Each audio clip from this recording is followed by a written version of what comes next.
जल्दी से मैं राजीव से सौराष्ट्र और कच्छ की जो स्थिति है वो पूछ लेती हूँ, क्योंकि बीजेपी का गढ़ वो माना जाते हैं। तो राजीव, क्या है यहाँ पर माहौल?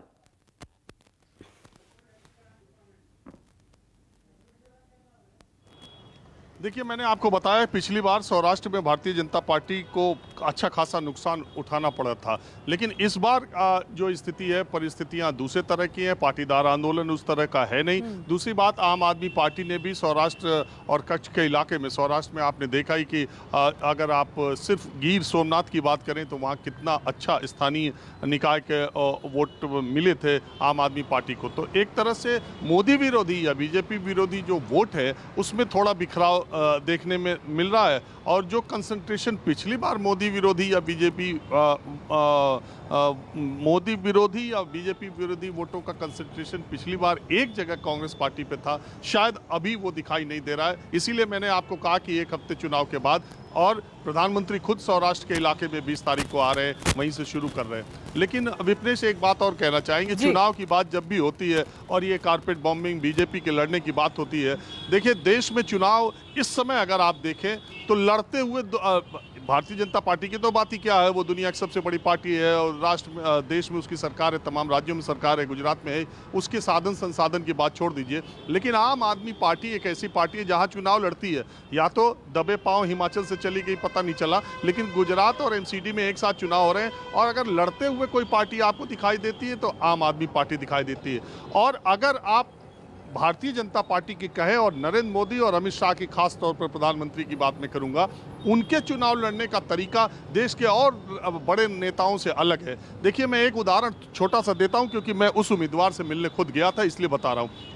हिमाचल में एक बागी उम्मीदवार कृपाल परमार, जिनका वीडियो वायरल हुआ था कि प्रधानमंत्री ने उनको फोन किया, उसमें दो तरह की बात आई। पहली बात तो ये आई कि इतना बड़ा प्रधानमंत्री एक बीजेपी के बागी को फोन करके दबाव में डाल रहे हैं, धमका रहे हैं कि तुम वापस ले लो, इसका मतलब कि भारतीय जनता पार्टी बहुत परेशान। एक पक्ष तो ये है, लेकिन उसका दूसरा पक्ष आप सोचिए कि एक प्रधानमंत्री, इस देश का सबसे शक्तिशाली जन नेता, जिसने 2 बार अकेले दम पर बहुमत हासिल किया हो, एक प्रधानमंत्री पद पर बैठा व्यक्ति एक पार्टी के बागी विधायक को खुद से फोन करके कह रहा है कि आप बैठ जाओ, जो भी होगा मैं देख लूंगा, अगर आपकी जिंदगी में मैंने कुछ किया है तो मेरी बात मान लो, आप बैठ जाओ।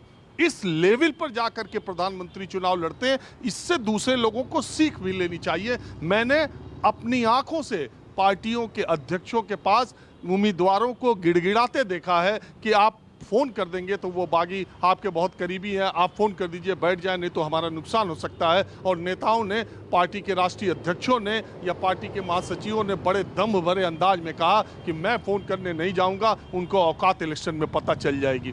तो ऐसा भी हुआ है और ऐसा भी चुनाव लड़ते हैं। मैं इसलिए ये उदाहरण दे रहा हूं कि यही भारतीय जनता पार्टी है और यही नरेंद्र मोदी और अमित शाह है, जहां दूसरी जगह कहा जाता है कि इन 2 आदमियों के अलावा पार्टी में किसी की चलती नहीं, और जो इनके खिलाफ जाए उसको खत्म कर दिया जाता है या कर दिया। आप हिमाचल में देखिए, जब भारतीय जनता पार्टी के बागी उम्मीदवारों ने वहां नामांकन किया, एक झटके में पार्टी से निष्कासित कर दिया गया, 6 साल के लिए, 6 साल के लिए, 6 साल के लिए। गुजरात में इतना आंदोलन, पहली बार कमलम ने, सही कहा एक पार्टी के प्रवक्ता ने, पहली बार कमलम ने 1,500-2 हजार लोगों ने नारे लगाए।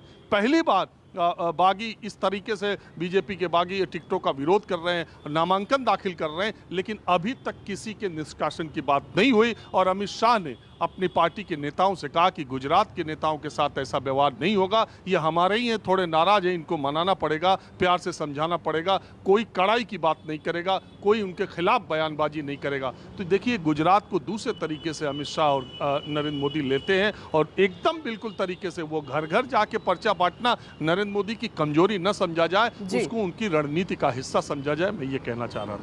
ये विपक्षी पार्टियों के लिए आपका इशारा है, और ये बात हिमांशु ठक्कर साहब ने कही, ये बात सच भी है, क्योंकि गुजरात में कांग्रेस में तो ये देखा गया है, लेकिन बीजेपी में इस तरीके का विरोध पहली बार देखने को मिल रहा है।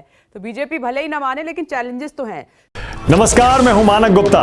अगर आपको हमारा ये वीडियो पसंद आया हो तो इसे लाइक और शेयर जरूर करें, और हां, हमें सब्सक्राइब और फॉलो करना ना भूलें, ताकि आप देश और दुनिया की कोई खबर मिस ना करें। तो जुड़े रहिए हमारे साथ और देखते रहिए न्यूज़ 24।